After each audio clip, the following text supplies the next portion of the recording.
কর্তৃপক্ষের সব প্রস্তুতি থাকলেও বঙ্গবন্ধু মেডিকেল বিশ্ববিদ্যালয় হাসপাতালে চিকিৎসা নিতে আসেননি বিএনপি চেয়ারপারসন বেগম খালেদা জিয়া। হাসপাতাল কর্তৃপক্ষ জানিয়েছে খালেদা জিয়াকে চিকিৎসা দিতে প্রস্তুত ছিলেন তারা, কিন্তু কারা কর্তৃপক্ষ জানিয়েছে তিনি আসবেন না। অন্যদিকে ব্যক্তিগত চিকিৎসকরা জানিয়েছেন দীর্ঘদিন চিকিৎসা করানো ব্যক্তিগত চিকিৎসকদের দিয়ে ইউনাইটেড হাসপাতালে চিকিৎসা নিতে চান বেগম খালেদা জিয়া।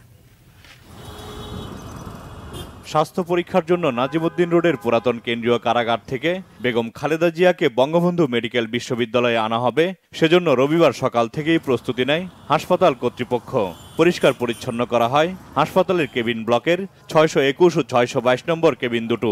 বাড়তি নিরাপত্তা জোরদার করা সহ নেওয়া হয় সব ধরনের প্রস্তুতি। তবে দুপুরের দিকে কারা কর্তৃপক্ষের উদ্ধৃতি দিয়ে বিএসএমএমইউ হাসপাতালের পরিচালক জানান বেগম খালেদা জিয়া আসতে অনীহা প্রকাশ করেছেন। বেগম খালেদা জিয়ার এখানে আসার কথা ছিল, কারা কর্তৃপক্ষ আমাকে জানিয়েছে উনি আসবেন না। মেডিকেল বোর্ডও প্রস্তুত ছিলেন, আমরাও প্রস্তুত ছিলাম, কেবিন প্রস্তুত ছিল ওনার জন্য। উনি আসতে আমরা চিকিৎসা সংক্রান্ত প্রয়োজনীয় ব্যবস্থা গ্রহণ করতাম যথাযথভাবে। আমরা এখানে ওনাকে যে কোনো সময় আসতে সম্পূর্ণ প্রস্তুত আছি ওনাকে চিকিৎসা সেবা দেওয়ার জন্য। খালেদা জিয়ার ব্যক্তিগত চিকিৎসক অধ্যাপক ডাক্তার ফরহাদ হালিম ডোনার জানান বেগম জিয়া প্রচণ্ড অসুস্থ।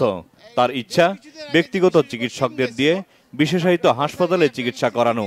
ওনার যে ইচ্ছা, এবং বেশ কিছুদিন আগে যে বিশেষজ্ঞ টিম গেছিল ডক্টর প্রফেসর AFM সিদ্দিকীর নেতৃত্বে, ওনারাও কিন্তু স্পষ্টভাবে বলছিল যে ওনাকে ইউনাইটেড হাসপাতালে ভর্তি করতে, কারণ ইউনাইটেড হাসপাতালে উনি সবসময় চিকিৎসা নিয়ে থাকেন এবং ওখানেই উনি বিশেষজ্ঞ, ওনার নিজস্ব বিশেষজ্ঞ যে ডাক্তার আছে যারা সারা জীবন ওনাকে দেখছেন তারা ওখানে আসেন। ওনাকে পিজিতেই আনতে হবে এমন কোনো কথা নাই। উনি তো পিজিতে আসার পক্ষে কোনো সময়ই ছিলেন না। উনিকে এর আগেবার পিজিতে আনা হয়েছে, উনি পিজিতে ছিলেন, কিন্তু ওনাকে জোর করে এখান থেকে নিয়ে যাওয়া হয়েছে আবার কারাগারে।